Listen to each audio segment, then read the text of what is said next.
Assalamualaikum warahmatullahi wabarakatuh. Halo guys, kembali lagi bersama saya Bobby Heren. Karena kita akan kembali mengomentari video dari Rispa Setu yang berjudul Pantesan Mu'alaf Abdullah Fatir. Kita akan langsung tonton videonya, habis itu akan kita komentari guys.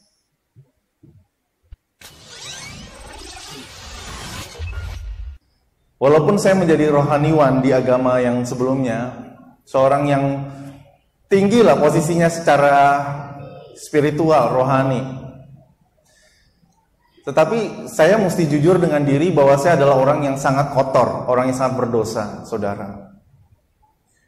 Dan akhirnya kerohanian itu hanya menjadi topeng.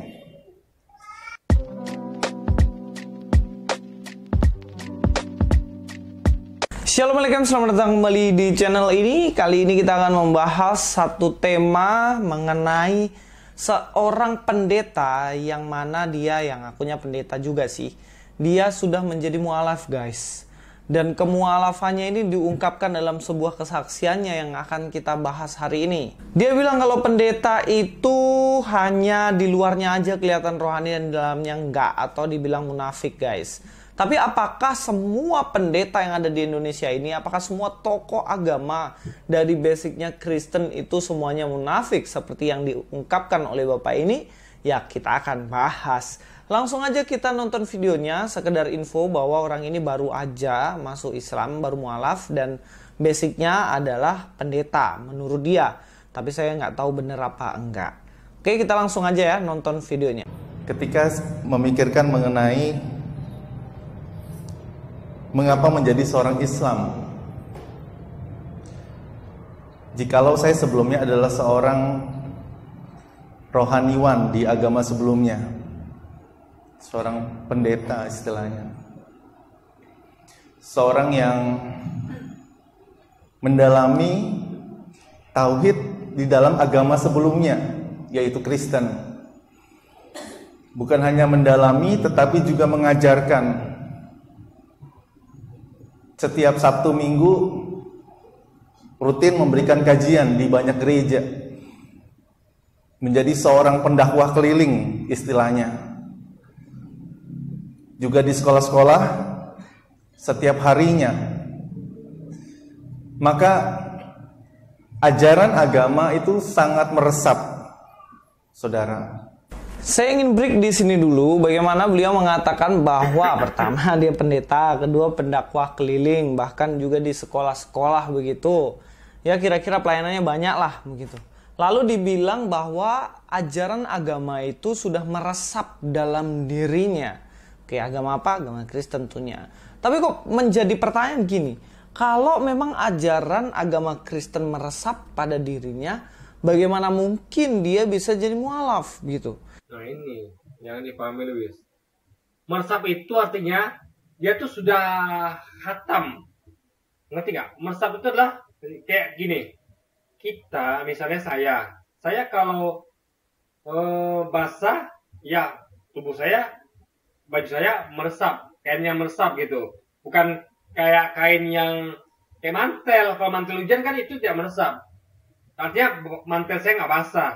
Tapi ketika saya pakai baju yang meresap air gitu kan, air bajunya saya basah. Jadi meresapnya itu adalah menyerap gitu. Jadi semua materi itu sudah diserap. Jadi beda meresap itu dengan meresapi beda guys ya. Meresap adalah bukan kata kerja. Beda dengan meresapi. Meresapi kata kerja, dalam artian itu dia berarti dia yang bekerja. Tapi kalau meresap berarti kata apa ya? Kata pasif lah gitu. Bukan kata kerja. Artinya ajaran itu meresap masuk ke dirinya gitu. Belum tentu ajaran itu masuk ke dirinya dia imani gitu guys. Nanti nggak? Meresap dalam artian masuk saja gitu. Meresap. Ya. Bukan kan masuk ke dirinya, bukan masuk ke hatinya. Ya kalau dia ngomong meresap ke hatinya oke lah. Meresap ke imannya oke lah. Dia ngomong ke dirinya. Artinya memang ilmu itu masuk, tapi nggak tahu sebatas mana. Yang pasti dikatakan ke hatinya atau ke imannya. Hanya ke dirinya saja guys. Diri itu kan ada banyak. Ya. Ada kalau jadi kalau ngomong diri ya Itu ada banyak.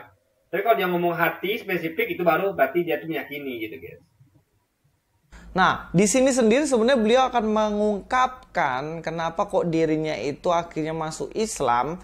Sebab di Kristen sebenarnya dia mengalami yang mana kerohanian sebenarnya tidak bertumbuh. Tapi bukan saya sendiri yang ngomong ya, tapi dirinya sendiri. Kita lanjutkan aja di sini untuk nonton videonya. Tetapi mengapa saya bisa menjadi seorang Islam? Maka kalau saya boleh cerita satu hal tentang hidup saya, saudara. Boleh rekam. Boleh. Dekat aja dekat. Iya. Silakan. Bagus. Saudara kita semua. Ya, Bapak. Saya harus akui bahwa saya bukan seorang yang bersih, bukan seorang yang suci. Walaupun saya menjadi rohaniwan di agama yang sebelumnya, seorang yang tinggi lah posisinya secara spiritual, rohani. Tetapi saya mesti jujur dengan diri bahwa saya adalah orang yang sangat kotor, orang yang sangat berdosa, saudara. Dan akhirnya kerohanian itu hanya menjadi topeng. Dua hal yang ingin saya garis bawahi. Yang pertama, bagaimana dia mengatakan sekalipun dia rohaniawan di dalam gerejanya dulu, tapi dia adalah orang yang kotor, orang yang berdosa dan tidak bersih. Dan yang kedua, kerohaniannya hanya topeng. Nah, kalau yang pertama, dia mengatakan bahwa dirinya orang berdosa, iya, semua orang berdosa. Nggak cuman Bapak itu, saya pun orang berdosa. Begini ya, ada orang yang berdosa, yang dia tuh dosa itu nggak sengaja. Maksudnya itu dia kilaf. Ini bapak ini meyakini bahwa dia tuh dosanya lain guys. Dari gaya bicaranya lain ini. Dosa tuh memang betul dia tuh sudah kotor, ngerti ya, kotor. Kalau kita cuman buat dosa sesekali, misalnya gini nih, saya kadang-kadang kilaf, misalnya lupa sholat, itu saya tidak katakan saya tuh kotor, enggak. Kotor ketika saya tuh melalaikan sholat dalam hal yang bukan itu ya, saya belum melakukan hal yang lain, misalnya saya itu maksiat, itu baru kotor. Tapi kalau cuma dosa-dosa yang tidak terlalu besar atau terlalu ini, tidak mungkin dia nyebut dirinya kotor. Jadi ketika dia nyebut bahwa dia tuh punya dosa dan digandeng dengan kata kotor, artinya dosanya besar, bukan dosa-dosa sembarangan gitu kan. Jadi Luisi nggak ngerti dosa itu kalau ditempel dengan kata kotor, ya ada tahu lah. Yang nama kotor bagaimana? Berarti kan sudah tingkat pada yang parah. Kalau cuman kena noda dikit atau cuman kusam itu masih lusuh masih mending. Ini kotor guys. Artinya sudah parah gitu kan. Jadi dosanya sudah parah gitu. Bukan dosa-dosa yang biasa-biasa saja gitu kan. Kita semuanya pasti orang yang berdosa, yang memiliki dosa. Ya, kita semua punya dosa. Tapi apa kita semua orang kotor kan nggak gitu. Jadi kalau kita semua punya dosa, dan karena itu kita kotor, berarti gampang sekali kita kotor gitu. Baju saja dikatakan kotor, itu kalau sudah nodanya banyak sekali. Kalau baju itu cuma kena sedikit noda ya belum kotor lagi, masih bisa dipakai gitu. Jadi apa ya, kotor itu adalah suatu kata yang betul-betul ya sudah tingkatnya parah gitu, makanya kotor gitu kan, harus dicuci gitu. Jadi kalau cuma dikit-dikit itu nggak bisa dikatakan kotor, itu paling cuman ya semacam ya belum sampai ke taraf. Karena kalau kita ngomong kotor, ujungnya pasti cuci gitu. Ini baju kotor, ya cuci lah gitu kan. Kalau baju belum terlalu kotor, ya jangan cuci dulu. Atau mau cuci juga silakan. Tapi kalau kotor pasti suruh cuci guys, pasti itu. Berbuat dosa. Itulah kenapa sebenarnya dalam Kristen itu kita tahu itulah kenapa kita butuh yang namanya juru selamat. Karena tanpa juru selamat nggak mungkin kita bisa masuk surga, karena kita penuh dosa dan kotor. Nah itu dia, itu membuat dia ini mualaf, ya, karena tidak dijadikan tanggung jawab. Jadi dia tuh merasa kotor. Kalau kita merasa kotor, ya kita harus cuci. Siapa nyuci? Ya kita. Nggak mungkin orang yang nyucikan. Ngerti nggak? Gini ya. Coba, saya merasa diri saya kotor. Saya merasa diri saya kotor. Gitu kan. Saya kotor sekali. Saya suka maksiat. Atau baju saya kotor. Kalau saya manusia yang berpikir, berakal, mau nggak saya suruh orang lain yang nyuci baju saya? Nggak mau. Hanya orang manja, orang-orang yang mau terima beres, egois itu yang nyuruh orang lain nyuci. Kalau dia punya hati, dia punya mental, punya tanggung jawab, dia akan cuci bajunya sendiri. Di kotor itu dia tanggung jawab dosa yang kotor itu, guys. Dosa yang sudah pada kotor, dia tanggung jawab. Ya dia cuci sendiri. Dia beresin dosa sendiri. Dia yang tobat sendiri. Jadi dia kan tidak akan lemparkan ke Yesus atau siapapun itu, guys. Nah, itu logika manusia normal. Sehingga kalau kita berdosa, kita yang kotor, ya kita bersihkan. Bukan Yesus yang bersihkan, itu nggak masuk akal gitu kan. Oke, kalau Bapak ini sebenarnya mendalami Alkitab dalam ajaran Kristen dan dikatakan meresap sekali kayak bumbu masakan. Iya, yang meresap itu ilmunya, dogmanya. Karena kan ilmu Kristen itu kan rumusnya dogma.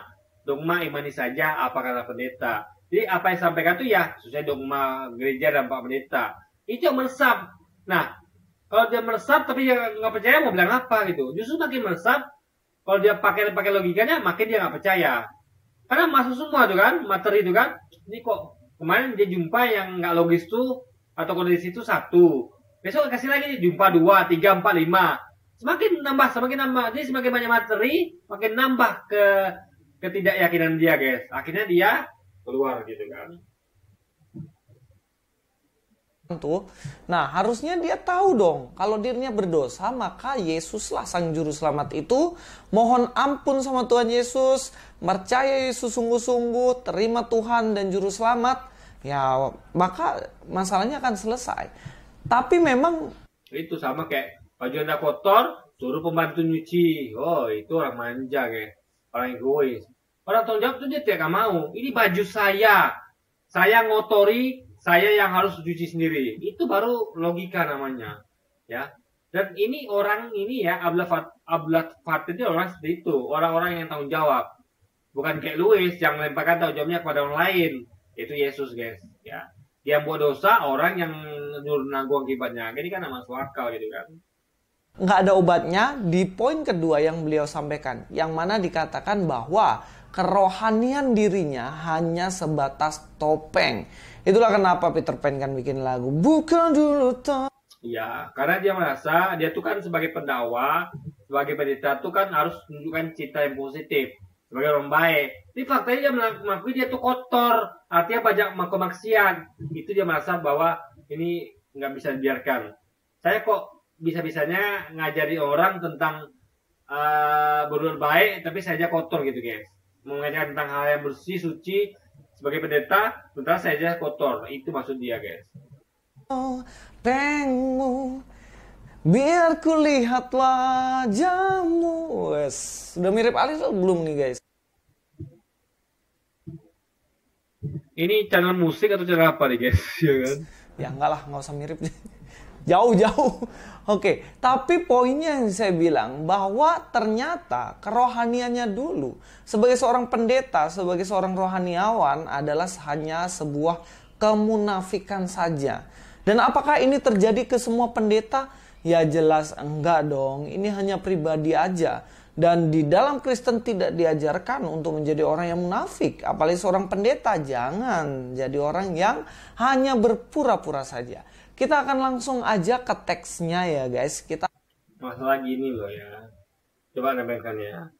Gimana mungkin secara nggak sadar mereka diajarin tentang munafik. Contoh, Yesus ngajarin bahwa ya di Perjanjian Lama juga bahwa sunat itu adalah wajib, perjanjian kekal, ya, turun-temurun. Bukan hanya Ibrahim dengan keturunannya, tapi juga orang-orang sekitarnya, orang-orang yang dibeli dengan uangnya. Kita nggak tahu nih kita keturunan siapa nih. Jangan-jangan kita keturunan Ibrahim gitu kan. Nah, jadi ketika Paulus mengajarkan bahwa sunat itu nggak penting, itu munafik namanya. Berbeda apa yang ucapan Paulus dengan Yesus. Ini secara suka nggak suka, secara sadar nggak sadar, mereka sudah jajarkan kemunafikan gitu. Misalnya contoh kematian Yudas. Yudas itu ada dua cara kematian. Yang satu, dia lemparkan uangnya ke bait suci, lalu dia gantung diri. Kisah kedua, dia itu memberi sidang tanah dan jatuh terlungkup dengan usus perut terbelah dan usus keluar, isi perut keluar. Jadi dua versi ini mana yang betul? Nah, mereka kalau jujur, nggak munafik, dia mengatakan bahwa memang ada dua versi kisah. Jujur itu namanya kan. Tapi tidak, ada yang lagi jujur, mereka malah munafik, berbohong. Mengatakan bahwa, oh enggak, itu kisah yang sama kok. Dengan penjelasan yang nggak masuk akal gitu kan. Contoh kayak di Juli menghilangkan fokusnya itu kepada uangnya. Uang itu nggak bisa dijadikan hilangkan fokus. Fokusnya harus dua-duanya. Di uangnya diapain dan meninggalnya bagaimana. Nggak bisa di skip bagian uangnya, nggak bisa. Karena uang itu ada dua perbedaan. Apa dibuang ke bait suci, apakah beli di tanah. Karena kalau beli di tanah, berarti uangnya nggak mungkin dibuang. Kalau uangnya dibuang, bagaimana bisa dibeli di tanah? Makanya itu nggak mungkin. Pasti dua-duanya adalah kisah yang berbeda dan harus salah satu yang salah. Nggak mungkin dua-duanya benar, nggak mungkin. Tapi kalau munafik, mereka itu tadi skipnya itu kan, itu fokusnya ke situ, tapi kepada Yudas itu pun salah juga. Masa dikatakan bahwa Yudas tuh mati digantung, tali putus, lalu jatuh karena mayatnya sudah rapuh, udah lapuk, perutnya terbelah. Setahu saya, dokter mayat sekalipun, yang mayat yang sudah busuk itu ya, itu untuk mengambil isi perut dia harus membelahnya. Bukan ditokok pakai palu, enggak. Nanti hancur, bukan terbelah. Orang barangnya gampang hancur, dia ada dibelah. Dibelah tuh pakai apa? Pisau bedah. Mayit yang udah lapu tuh pakai pisau bedah untuk belah perutnya. Pakai penokok ditokok ya hancur nanti. Jadi itu ya dia sudah munafik gitu. Faktanya begitu, dia ngeles, itu munafik. Kalau dia ngomong nggak jujur sesuai fakta, itu munafik gitu kan. Kita langsung aja ke Alkitab, kita akan bahas berdasarkan Alkitab apa sebenarnya yang menjadi persoalan bagi Bapak. Jadi ketika ajaran itu dikatakan diyakini bahwa tidak mengajarkan tentang munafik, ya ada lihat dulu ajarannya ada nggak poin ke sana, ada rupanya sebagian tadi gitu. Sadar nggak sadar, suka nggak suka, itu memang ada. Meskipun nggak gampang dikatakan bahwa ini aja munafik, nggak perlu, nggak mungkin lah ngomong begitu. Tapi selama nggak sadar memang ajaran itu begitu guys, mengarah kepada hal-hal munafik. Itu tadi gitu kan. Beda antara dalil dengan apa yang mereka sampaikan itu. Apa ini? Di dalam Matius 23 ayat 27 dikatakan, celakalah kamu hai ahli-ahli Taurat dan orang-orang Farisi. Jadi siapa yang celaka dikatakan sini? Ahli-ahli Taurat dan orang Farisi. Siapakah ahli Taurat? Ahli Taurat adalah orang yang mempelajari tentang gini ya. Ini enggak semua orang ahli Taurat dan orang Farisi.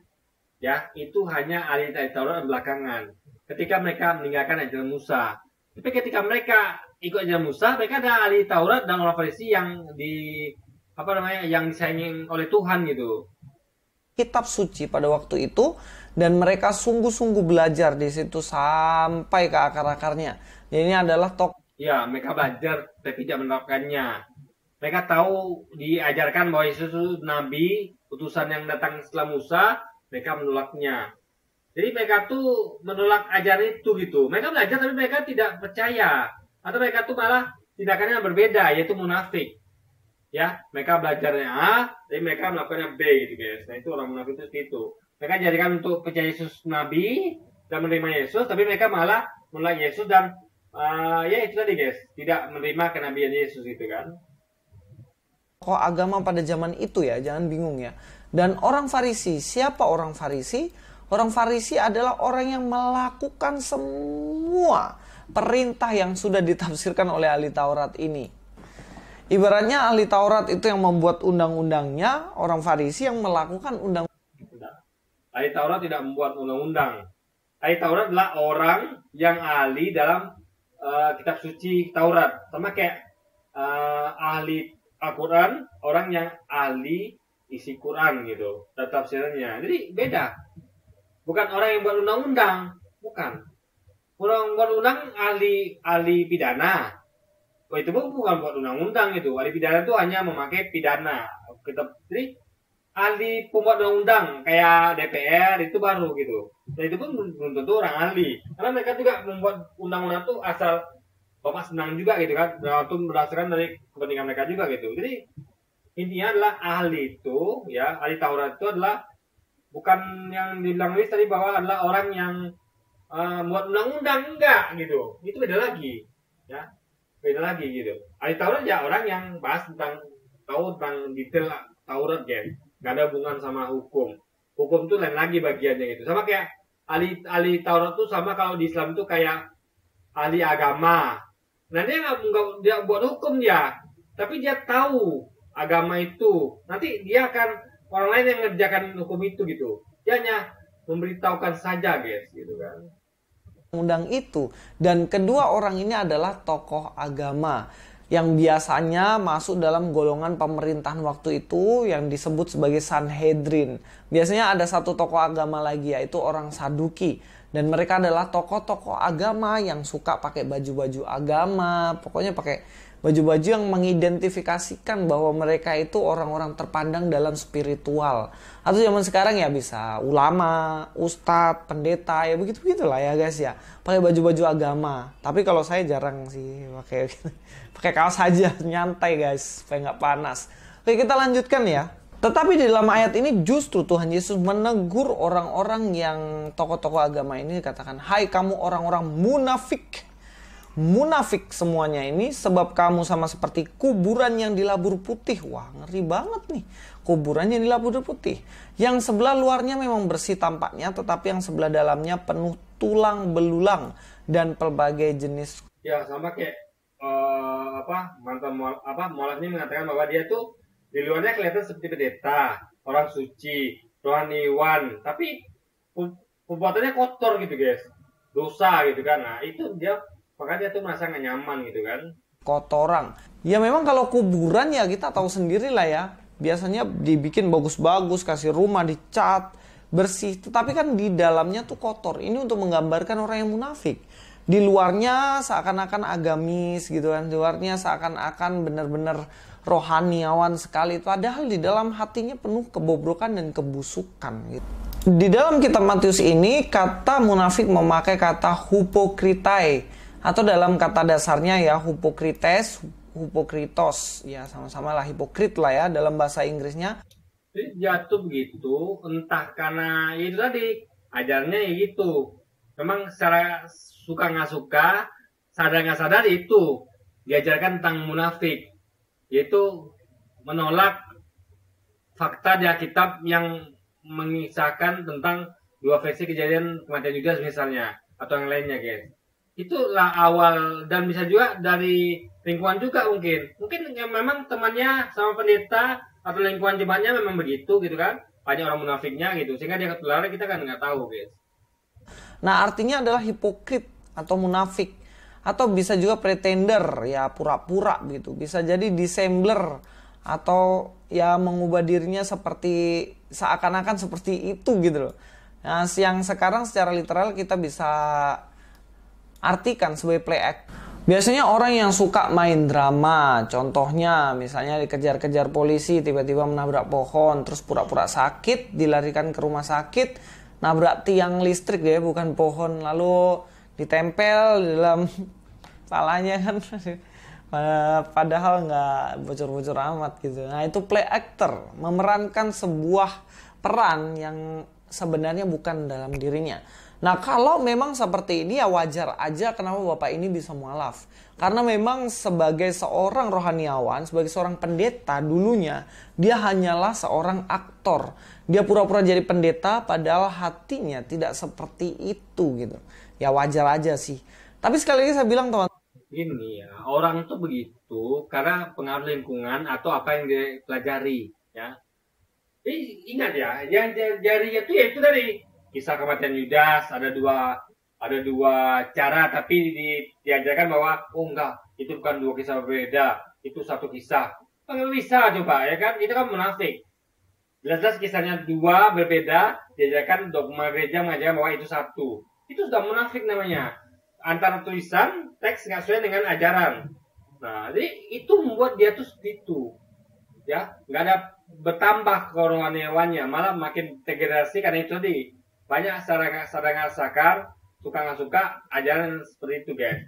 Ya kalau kita tidak teliti ya kita tidak akan ngerti gitu. Ya kita karena kita teliti ya kita ngerti bahwa memang seperti itu adanya gitu kan. teman-teman nggak apa-apa, bapak itu masuk ke Islam juga nggak apa-apa, itu haknya ya, haknya sebagai warga negara Indonesia dilindungi undang-undang. Saya nggak berhak mencampuri. Tapi persoalannya ya ada beberapa titik di mana bapak ini membahas Kristen yang sebenarnya itu masalah pribadinya, bukan masalah dalam ajaran Kristen sendiri. Sama kayak apa yang di-statementkan kan, seakan-akan semua pendeta kan munafik begitu. Padahal kan enggak, itu pribadi aja juga. Dia kan Luis nggak tahu siapa teman-teman bapak ini. Bisa jadi temannya sama pendeta jemaat juga begitu kan. Makanya harus Luis ini ketemu bapak itu gitu, ngobrol bareng gitu kan. Gak bisa Luis tuh melihat dari luar, nggak bisa. Wong yang punya teman tuh bapak itu, wong gerejanya dia kok di situ. Luis kan lain gereja gitu. Jangan samakan gereja Luis dengan gereja bapak itu. Intinya lingkungan dia adalah bapak itu yang tahu, bukan Luis. Gitu. Jadi jangan berasumsi gitu kan. Karena di ajaran Kristen nggak diajarkan seperti itu. Ingat ya, dalam sini Tuhan Yesus menegur, jangan sebagai orang munafik, jangan hipokrit, karena itu tidak sesuai dengan pengajaran dalam.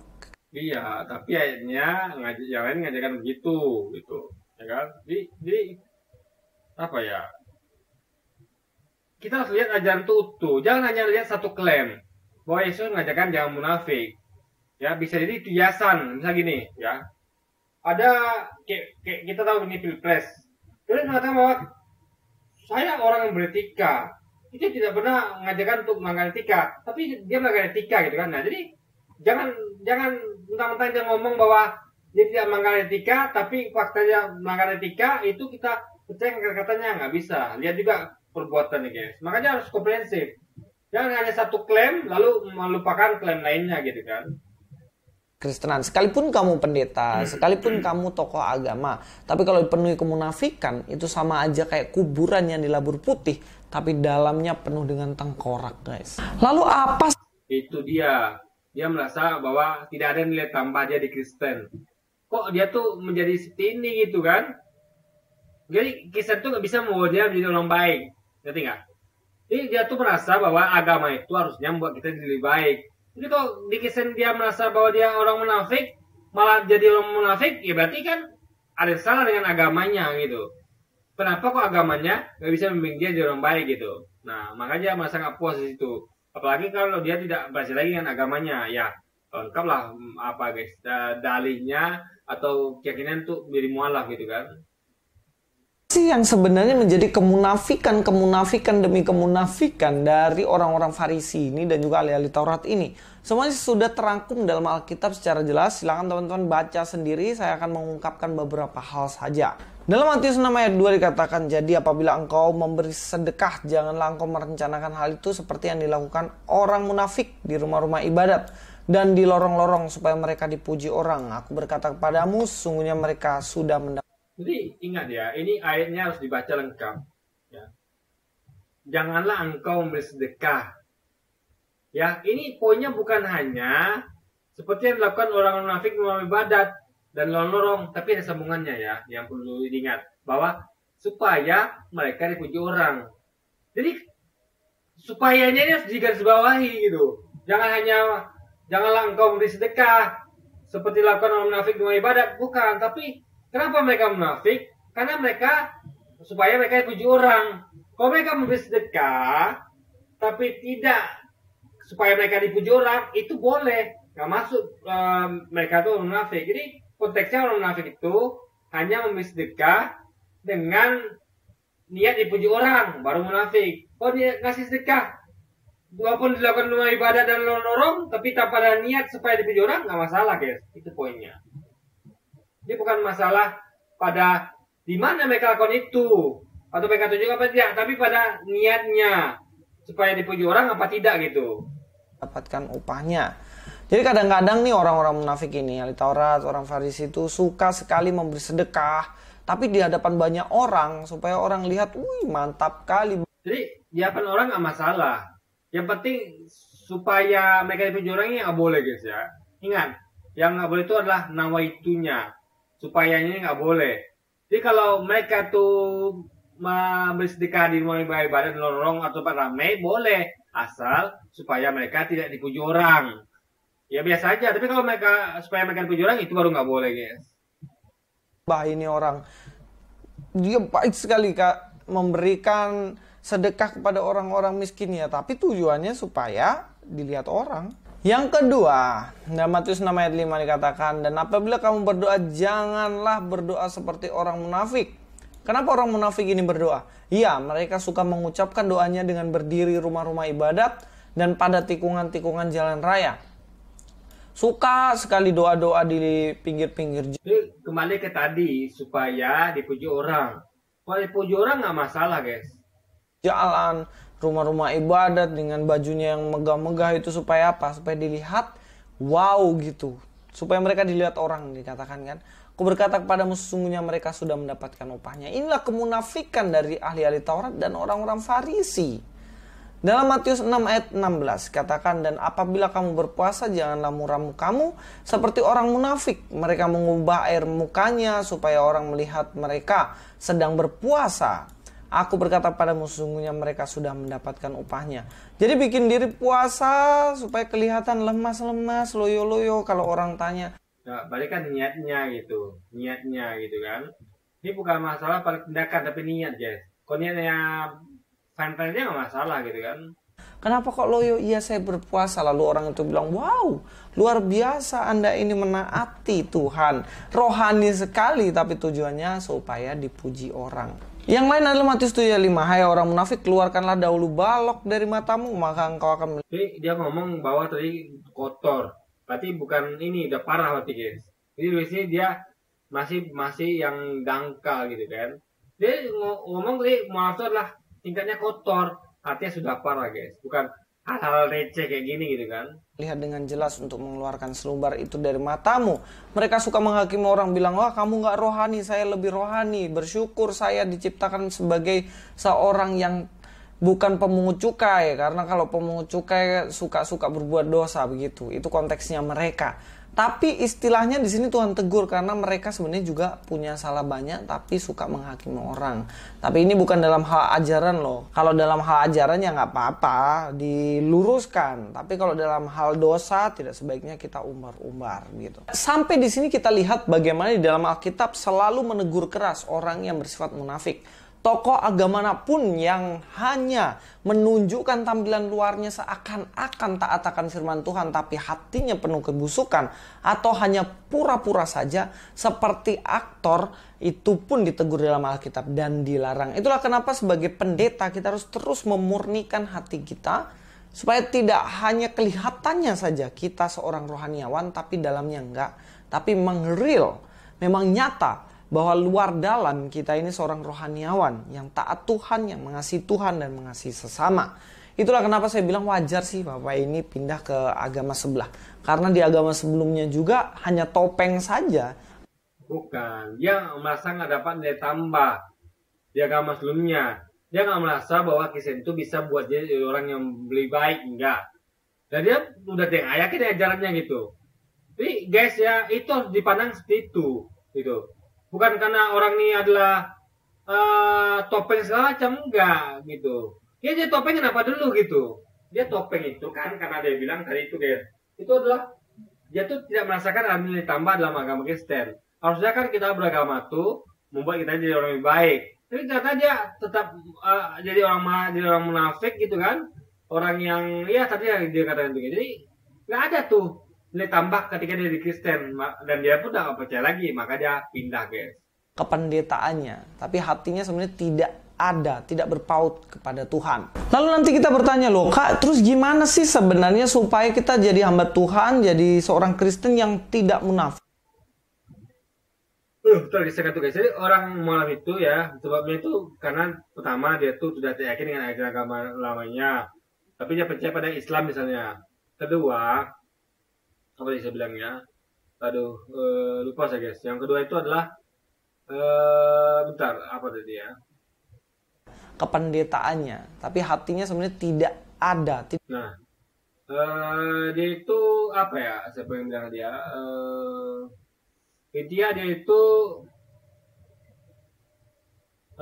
dia pertama sudah tidak percaya dengan ajaran agamanya dan percaya pada ajaran agama lain, misalnya Islam itu. Yang kedua, dia itu apa ya?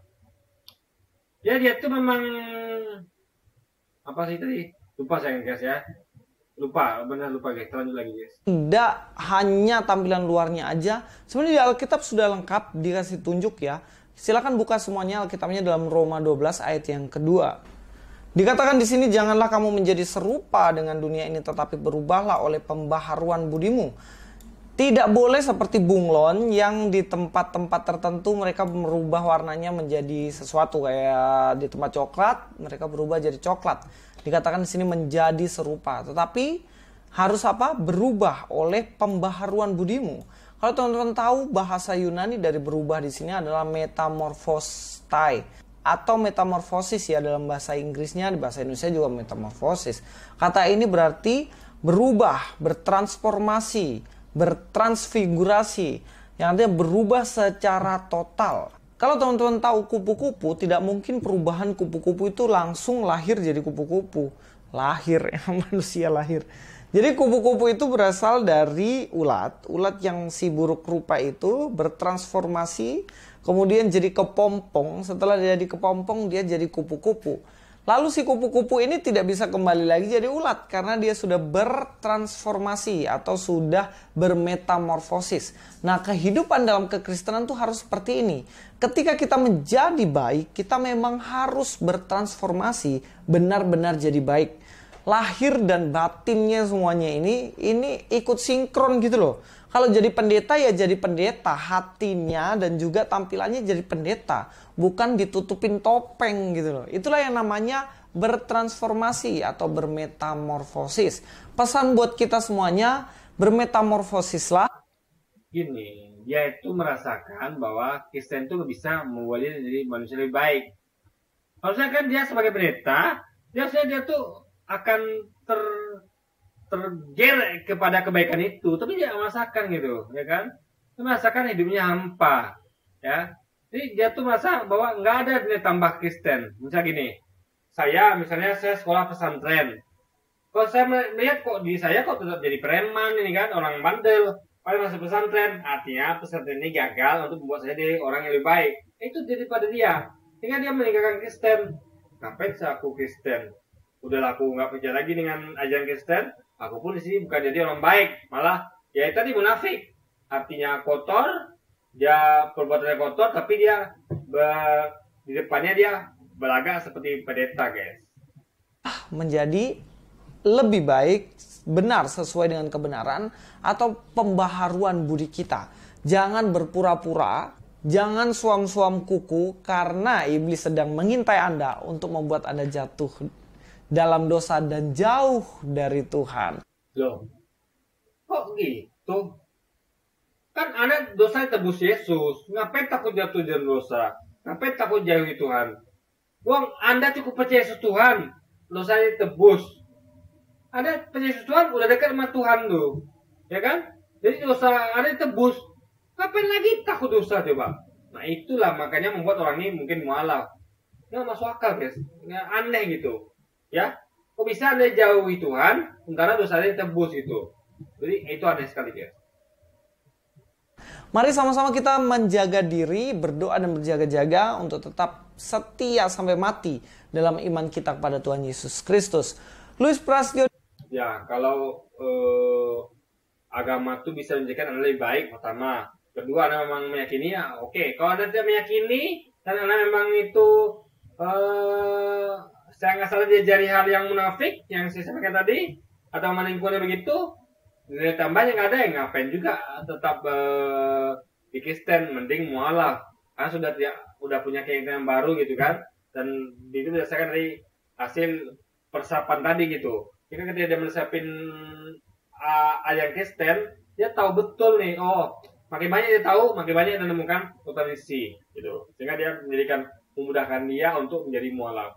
Oke, jadi mungkin sekian dulu aja video kita kali ini, dan sampai jumpa lagi di video-video selanjutnya. Wassalamualaikum warahmatullahi wabarakatuh, guys.